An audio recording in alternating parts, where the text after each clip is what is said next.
Hey everybody, and welcome to this week's episode of the Roundtable. I'm Hunter Lee, and I'm joined in studio as usual by Spellsy. Hello. Hey, and joining us from Busan, Korea, is Travis. How are you, Travis?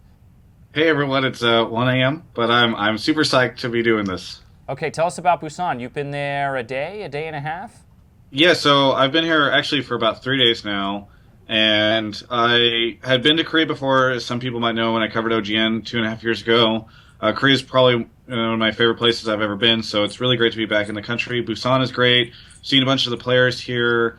I know everybody's been setting up at the venue all day today, so really excited about actually getting in and watching the games tomorrow. After maybe a tepid turnout in Singapore, or how's the crowd enthusiasm for the event that's coming up? Are you expecting a giant turnout? Singapore, so actually this is a great opportunity for me to notice or mention this. There were a lot of shots of the crowd after like games or whatever, and basically everyone in the crowd would get up because of what time it was to go get food or get merchandise or something like that. So literally, like, Singapore was completely sold out. I had a friend that wanted to go. It was completely full, and the audience was really awesome. And I only expect even more out of Korea, I should have had it with me, but I have Coca-Cola bottles here that literally have League of Legends characters on them. So I think that this is it's going to be only better than the excitement that we saw in Singapore. Yeah, so despite, I do think the crowd didn't look or sound tremendous on the Singaporean broadcast. You're saying it was far better than it seemed. Yeah. Huge cheers for every team that played. They were actually, it was really neat because in a lot of areas you only get like the TSM cheers or like whatever, but like anytime a team played well, anytime they won, there was big chance for Frog and Alliance, Kaboom, like everyone that was doing well. OMG, like everyone who won got a big cheer from the audience, and Kaboom even got a standing ovation after what I'm sure we'll get into as their victory over Alliance. Oh, yeah, fair enough. All right. Well, let's just do the broad sweep then. So Group C and D over the weekend felt like a kind of a different game almost. The strategies looked pretty different. Definitely the competition within those groups was far tighter than you saw in Group A, but certainly in Group A and B. Spellsy, what really jumped out at you from this weekend's games? Well, I mean, I think the biggest thing was the Kabam upset or whatever, and Yeah. I don't know, it would have been interesting to see a three-way tie, but then Kaboom. because Kaboom, or Kabum, but Kaboom, Heavily Kaboom. sorry, because Kaboom beat Alliance, and we saw like this, all of the European teams kind of narrowly missed the bracket The stage. quarterfinals, yeah. Yeah, I mean, have to be a pretty big disappointment for EU. It was close in all cases, like you said, but at the end of the day, they didn't make it. Travis, big overthoughts. What really stood out from you from this weekend's games? Definitely the Alliance upset was the last thing anyone could have predicted, and the thing that everyone was talking about, especially as it happened on the very last day. Alliance expected to go through. Some analysts were even predicting them to possibly win the whole thing as of 1 week ago on a show that nobody really watches. That's right. And, to lose to the Brazilians was quite interesting, but it was really fun to see the Brazilian guys afterwards. And, it's unfortunate for Alliance that happened. It was definitely the biggest thing. Yeah, I think that might be the biggest choke in International League of Legends history, that or the single greatest upset. Alliance in a must-win game, facing maybe the lowest seed or second lowest seed in the tournament. Alliance with a lot of people expecting them to advance, the number one team out of Europe that had looked really good all season, what many people consider to be maybe the best Western player in the world on their team, and disaster. I guess maybe we'll just keep going with Alliance since we're right here, and this is the most. What happened? Not just in that game, but that whole weekend, what happened?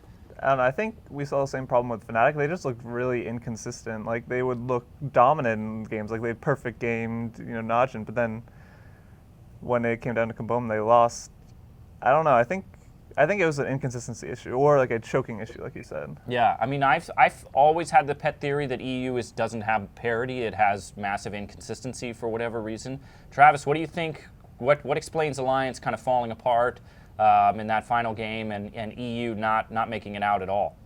Well, I'm just kind of impressed at how frequently, and not just impressed, but disappointed, right? Like, I know that I like to wave the NA flag a lot, but I was actually really excited at the prospect of Alliance getting through, as I mentioned last week. Like, I really thought they had if any team was going to upset the whole tournament and win it, I actually thought that Alliance would be that team. And really what it is like looking at the SK thing, looking at this, looking at Fnatic at All Stars. It's just really strange to me because it seems as though EU teams consistently shoot themselves in the foot one way or the other, and I don't really know why that is. I don't want to call out like all of the management of a region and generalize, right? But looking at Alliance and at the way that they lost, and these guys are my friends and I really like them, but I cannot think that anyone can look at their game against Kaboom and their loss there and think that they were anything other than overconfident. Because if you can perfect a Korean, literally, you go from the exact extremes, right, of perfecting a Korean team the night before to losing to an international wildcard team the day after. The only excuse I can think of for that kind of thing is that they just did not at all take Kaboom seriously, were just way too overconfident and maybe even a bit arrogant, and like that's what led to their downfall. Yeah. And people talked about Fnatic at All Stars just partying too much. SK obviously saying ridiculous things. Like, if I was an EU team manager, I would definitely be looking at the way that I am managing the team that I'm involved with and make sure that, like I double down on my efforts to make sure that these guys are clean and just able to play at their peak performance at these international events. Shots fired. Anything in the EU meta or anything that we saw in the regular season that would have carried over as a kind of strategical disadvantage for the EU teams once they show up on the international stage?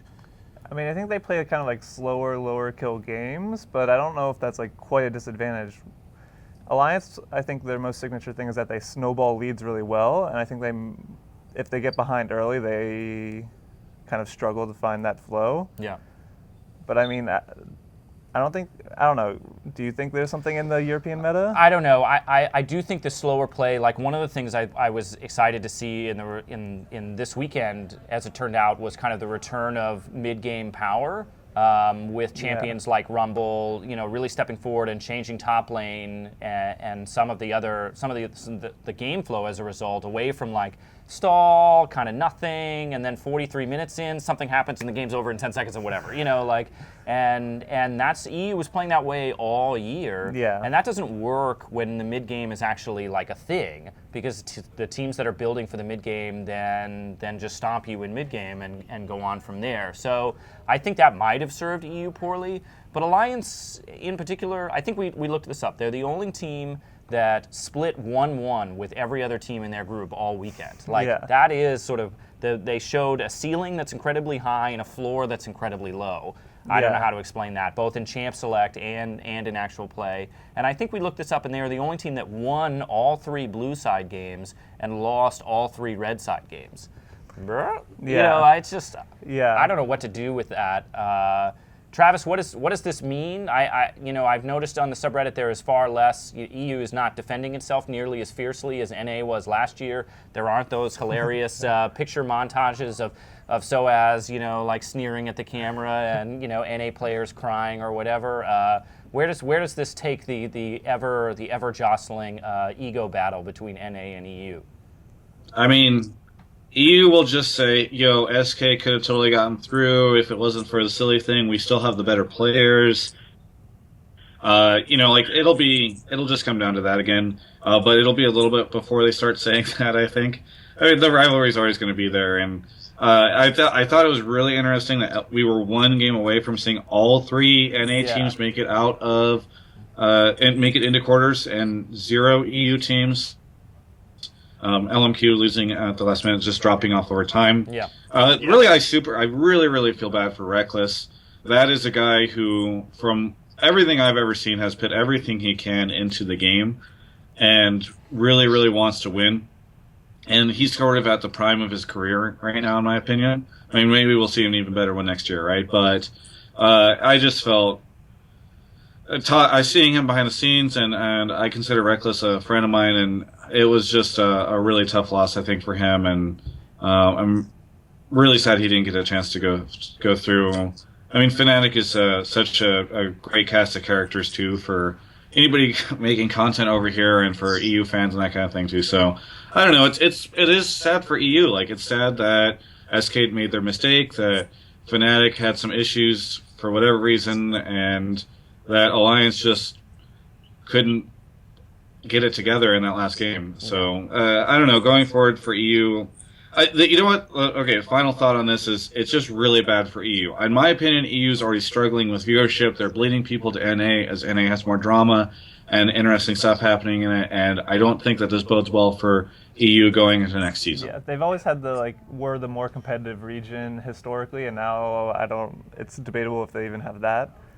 So moving to NA, what did you think of NA? Do you think they're stepping up? They're rivaling Chinese teams, or? I mean, I Cloud9 didn't look overwhelmingly impressive. Yeah. They looked pretty inconsistent themselves, but they made it out and they pushed White Shield about as far as you can in those 2 games, and really had a chance. It seemed like in that last game, despite being far behind and everything else, to advance. So I think for NA, you've got to be really happy with this world so far. 2 teams advanced out of groups. You have 2 teams in quarterfinals. This is better than Season 2. This is better than Season 3. Yeah, you hit the Samsung Korean meat grinder, in this round, and odds are looking really bad. But this has got to be a success, I would say. Spellsy? Yeah, I think it's a success. It would have been a tremendous success if Cloud9 actually got first place in the group, sure. which they're pretty close to, as you said. But I think it's overall pretty good. Yeah. Do you think? Yeah, oh, sorry. Go ahead. No, go ahead. You can go.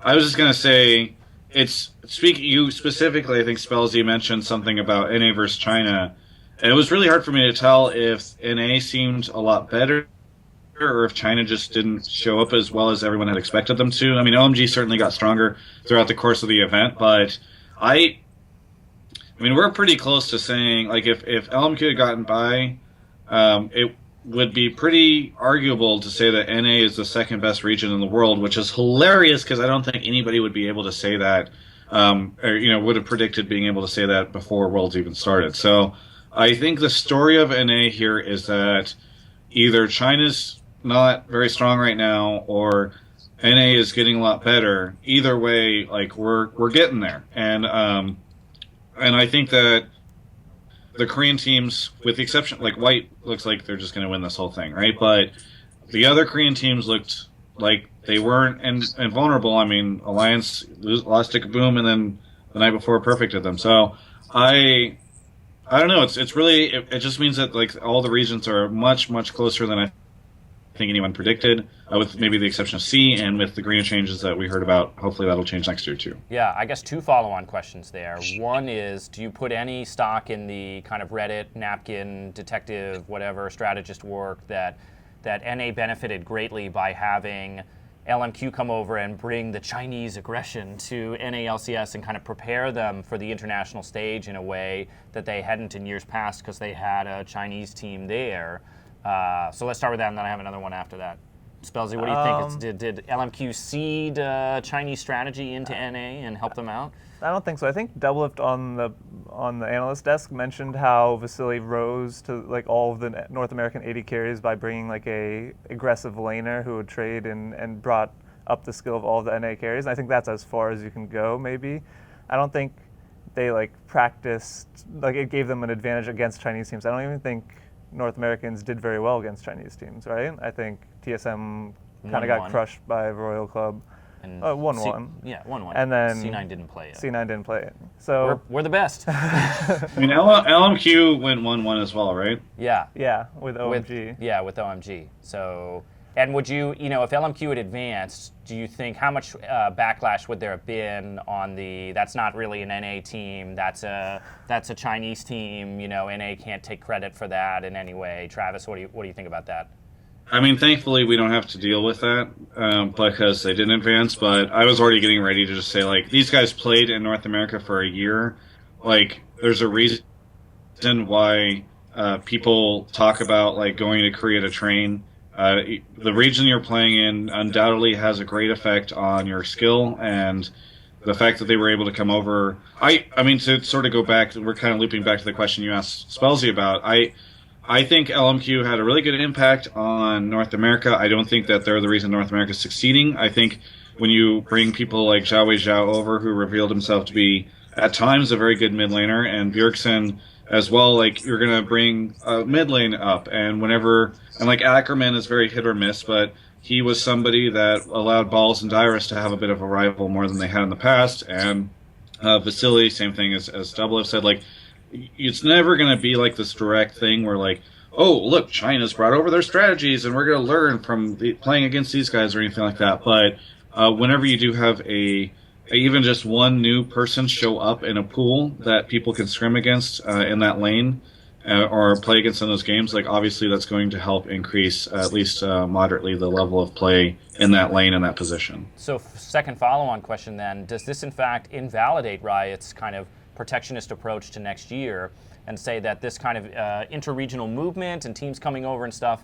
is actually strengthening the regions they're heading to and shouldn't be something that we should really worry about too much? Travis, what do you think? I mean, yeah. Well, I think if anything, it validates it because I think that you can look at Blizzard right now, who just had to go closer to what Riot's policy was before, yeah, and see that having and I mean, there were many rumors I was hearing, and obviously some have been reported on that there were more Korean teams planning on coming over. I think that the idea of having 2 out of 3 or 2 out of 5, or a 2 to 3 ratio is really great because again, like that only allows for the situation I was talking about before, where like you can bring over a Bjergsen and that mid laner is going to help out the region. You can bring over a Vasily and that AD carry is going to help out the region. But that doesn't mean that like your whole region is just going to become an amalgamation of every other region. So I think that the 2 to 3 ratio is really good, and I don't know. I don't think that this changes anything. Yeah, I think the regions. I think it doesn't invalidate the Riot thing. I think that there's a limit to how much you want international competition to all happen in one region. I think we're at actually kind of a sweet spot, I think teams are doing better with these Bjergsens, but they aren't quite dominating the region yet. We still see Cloud9 as a serious contender with an all North American team. Okay, fair enough. Well, then moving on generally, let's talk about next week's matches. Now it'll give us a chance to talk about all the winners that we saw come out of this week. So first matchup will be Samsung White versus TSM. Samsung White getting first place in the kind of very soft Group A, looking dominant, but also having not tremendous competition. TSM getting second place in a tougher Group B, maybe kind of backing into the quarterfinals with a disappointing loss to SK. I don't know if Group B is tougher. Oh, well, okay, maybe not tougher. Yeah. It was certainly looked closer in skill level than Samsung White did. Neither Royal Club nor TSM was like dominating that region. Any chance for TSM, Travis? Anything that would give them hope that this could be different, or that rather be different, but that a major kaboom-like upset could happen here? So with a closer than expected first set of groups and a really fantastic set of games in the second set of groups, I am really hopeful that it'll continue on, but I'm pretty nervous because I feel like if you just look at the lineup, like White looks so good. Like so good. And I don't know. I just expect them to beat TSM. Blue will probably beat Cloud9. I mean, obviously we saw Cloud9 able to break the NA curse, but I don't know if you can break the NA curse that much. Edward Gaming looked pretty weak compared to SHRC. And then, I mean, I don't know, but Najin White and OMG could go either way. But I am somewhat nervous about the quality of these games and how many of them will go to 5 or even beyond 3 this week. But maybe I'll be surprised. Either way, it'll be cool to see really badass teams start duking it out as we climb the bracket. All right, so TSM versus White. Spellsy, TSM. Yeah, I think that TSM has not really a significant chance against. But I think it wouldn't be surprising if TSM took one game off of Samsung White. But by all accounts, it's probably going to be 3-0. Yeah, I think, to your point, Travis, I think the tough part of the format here is that it's one best of 5 each day.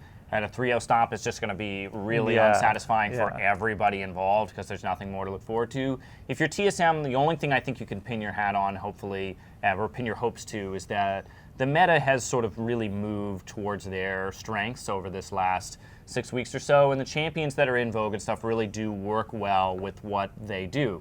So maybe you get like this string of kind of really strong games, and you can push white. Maybe, but it's a super uphill battle. It's Yeah. hard to say that they're at any position even like have a real advantage that they should lean on right there. Like Dyrus is not. I don't know. It's tough, but I guess this is the best test for them. They beat Royal Club. They went 1-1. This is a chance for NA to again say we're not just like the third best region or the second best region. We're on par with Korea. If you can push white in this series to go 2 out of 3, maybe push to game 5. That's a real statement by itself, and maybe as they would say, a moral victory for NA in that series. Travis, any better hopes for Cloud9 against Blue? Blue lost a game in their. They lost to Fnatic in their group. Cloud9 beat White Shield. Maybe this is a closer matchup, and NA should look to that maybe more. In my opinion, Blue didn't look as strong as White, and Cloud9, I think, plays, and no way am I an analyst, but I think Cloud9 plays a better tactical kind of game against Koreans and that kind of thing. So as long as they don't just get like demolished by like the higher skill of a lot of these players, I think that's a much more likely chance, but I still definitely give that to the Samsungs. Yeah, despite Samsung Blue being hyped as this late-game team-fighting monster, I think Cloud9 is also kind of like what people would call a strong team-fight team in North America. So it should be an interesting matchup. I think it will rely a lot on the early game, as Cloud9 tends to kind of not do well if they get behind. Yeah. They kind of tilt. Yeah. But I think Cloud9 I think they have a more significant chance than TSM does. It seemed like with a couple different calls, they had a real chance to beat White Shield even in that final game. There Yeah. was that they had Cloud9 had some real questionable decisions at Champ Select. Hopefully, High never picks Talon again, except in solo queue, and maybe not even there. Maybe just pretend that champion doesn't exist. There was a couple times where High was split pushing and then came back to mid lane. They took some risks. Some you have to take. They made some unfortunate calls. So I think that gives you hope if you're Cloud9 that if you can, what a team that used to be kind of a model of consistency showed a surprising amount of inconsistency in the TSM series and then in these groups. They 2-0'd Kaboom, but otherwise they went even with Alliance and even with White Shield in the regular group matches. Maybe if you can iron out whatever kind of mistakes you're having, especially where it seems like with Champ Select with High's picks and then late game calls from High, maybe this is a chance. Travis, do you see the situation? This is their first time, now that they're out of groups, facing a Korean team in international play. Maybe is this situation just too new? Are the nerves getting to them? I don't know. I mean, we've kind of gone around it a little bit on it already, but I just don't think that. I just don't see it.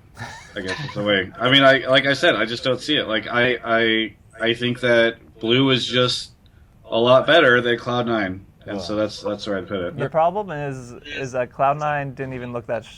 Like they beat Najin and the other game was close, but it was like a messy sling like mud fight. Like it wasn't clean in any Maybe regard. that's the strategy, though. You're like disrupt all of this kind of Korean robotic performance, play chaotically, swap your lanes, 2 mid, 3 in the jungle, whatever, right? Like just make yourself super unpredictable, and then they have no idea what to do. I don't know. Well, maybe something more. Go ahead. I don't think. I mean, what you're saying is like, you could just cheese them, but I don't think that Cloud9's ready to cheese them. Like I think they're gonna, and I'm happy if they bring their best game, and even if they lose, like it's really exciting to see the Cloud9, who I think has had some real competition this year, show what they've learned over the past 2 splits. Yeah. All right. So maybe to something a little bit more interesting as a matchup or harder to predict. EDG versus Royal Club. EDG, a disappointing Group A, Yeah. a surprising 3-3, and then tiebreaker match with AHQ.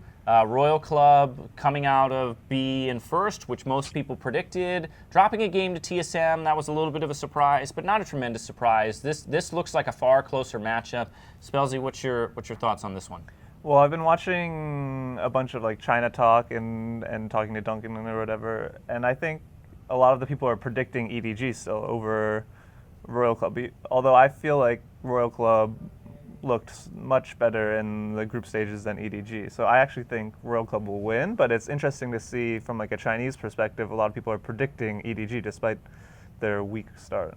Travis? I might regret this later on when the China experts like shove it down my throat that I agreed with Spellsy, but I don't get it. Like, I admittedly don't watch LPL. Kelsey watches that, Thorne watches it. These guys know these guys. I mean, I talked to them, and like Name didn't live up to the hype that I thought he was supposed to be playing at. Uzi looked really good. Like the weird thing about Royal Club is obviously their communication issues. It's very funny because I think some people have tried to be like, oh no, like they've worked things out. It's like, no. Literally, from what I understand, like there are people in the comms, and it's just supposedly like ping, go, go, go, go. So maybe that's Edward Gaming will be able to exploit that, but unless EDG, and it's very likely that they could have, has improved a lot boot camping with like the last couple of weeks. In my opinion, Royal Club looks a lot stronger. EDG looked very confusing, and I'm just much more on the Royal Club hype train. Yeah, me too. I'm on the hype train for sure.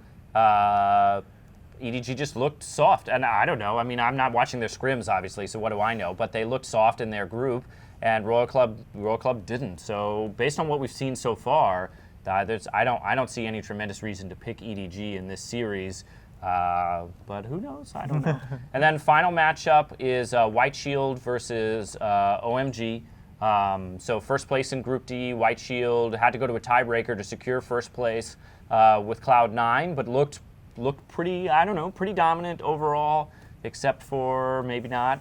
And OMG kind of, they had a rough start to their group and then came on strong at the end and won the games they really had to win to advance over LMQ and probably come in feeling a little bit more confident than they might have in those first 2 weeks. Travis, where are you going with Group D? Or sorry, with the final matchup here? Yeah, this one is the hardest to predict in my opinion because both teams, from what I saw over the past couple of weeks, or not over the past couple of weeks, but recently, is just that you don't really know what's going to happen when they get into a game. OMG started off really weak. People were like, what the heck is going on? LMQ won decisively, and then towards the end they looked a lot better. White Shield, I don't know. Like, I just think last week, like, people know I was rooming with Kelby last week, or that he watched the show from the bed, and he afterwards was like, hey, I think that you're really undervaluing White Shield,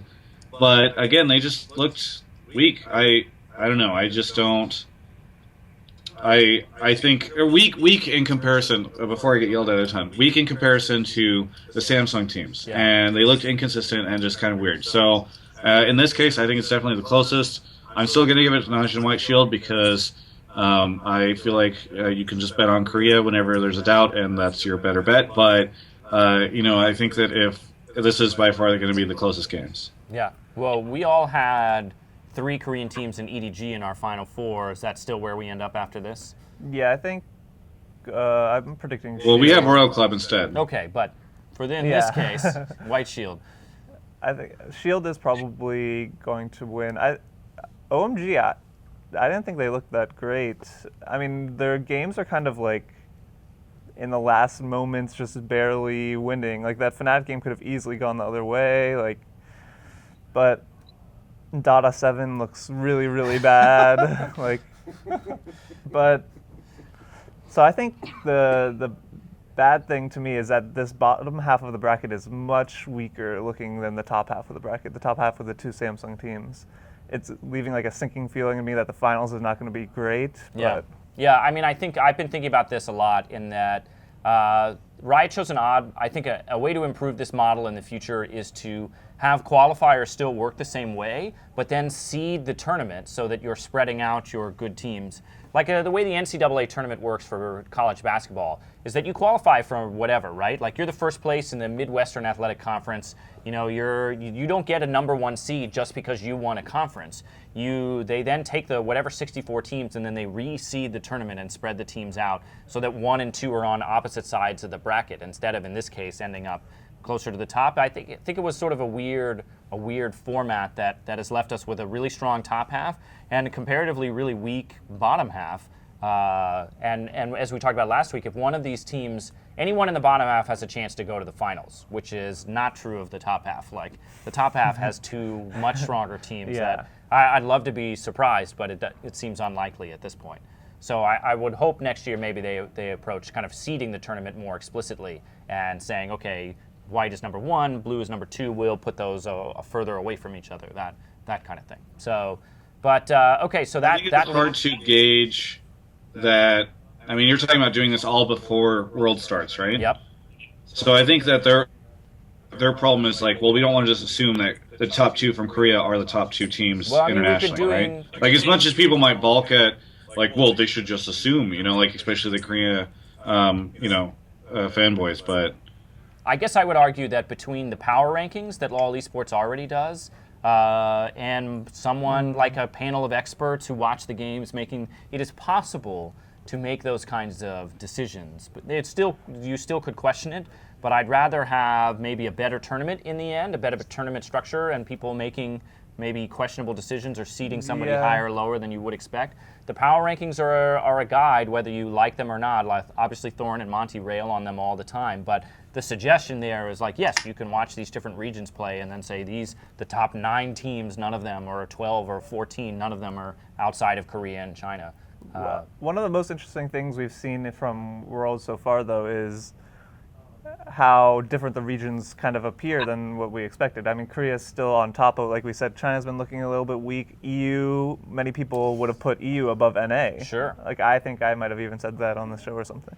But they did not get as many quarterfinal spots, and so I think it would be tough to seed since we have so few international tournaments. Yeah, like another way to look at it is like think about what the analyst desk and how they've been voting and that kind of thing. And they have the benefit of voting as the tournament continues. Yeah. And even then, I don't think that most of the places that they're putting people are right. I mean, Crumbs, I don't think anybody would have been like, yeah, pick Crumbs on a panel of experts, but he has had some really good predictions. And I don't know, I think it's just hard.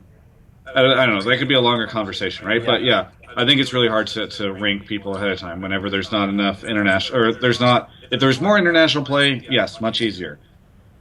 All right. As it stands, everybody's so isolated, you can't really assume much. Okay, so we got a great weekend of games then coming up, Travis. How many of the teams that lost are still around in Busan? You know, players from those teams that are coming to the next rounds and kind of watching the tournament progress, even though they're not able to play anymore. Approximately 0. 0. So they all went home?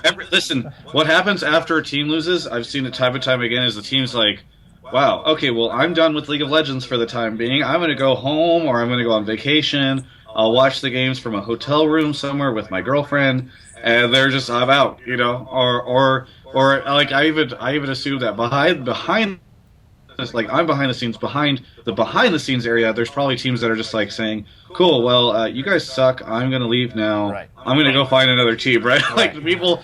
There aren't too many people that are banding together, being like, "Well, let's stick together and watch the games." Right. Well, I'm not necessarily even saying stick together, but last year at Worlds, there were a lot of foreign players who were not competing in hanging around. You did that a couple of like predict the thing videos where like you'd be surprised suddenly Bjergsen was there. Now that may have had something to do with something, but still like people that you did not expect to be at Worlds because they didn't qualify were at Worlds. You don't think you'll see that this year? Those people were able to stay in LA, right? Like they got out of group stage and they're like, okay, I'll just stay for a little bit longer, right, with some friends nearby or a team or whatever. I don't think there were that many people that were like, well, I'm going to lose in Taiwan, and then I'm going to go to, like, Singapore and Korea or whatever. Like, it just didn't seem like there were that many people interested in continuing this, like, long trek across Asia. So, Wow. so I mean, I don't fault them, right? Like you can watch games at home, and there's viewing parties that you can go to, and there's all sorts of cool stuff. But I mean, what I do think we're going to see more of is more like I think Hot Shot's coming out for Seoul. I know there's some other content creators and some other people. So hopefully, what we'll see is more people who didn't opt to make it to the group stage. Go ahead and come out for Korea. Maybe not always the players or teams that are participating, but interesting figures in the community. Well, let's collectively hope for some close series and some great matches. And Travis, you'll be on site all weekend, talking to and covering whatever ends up happening. So follow us on Twitter, like us on Facebook, subscribe on YouTube, bookmark the site, everything else. At SOTL Travis on Twitter. Exactly. It's great. Yeah. Yeah. And we'll talk to you next week.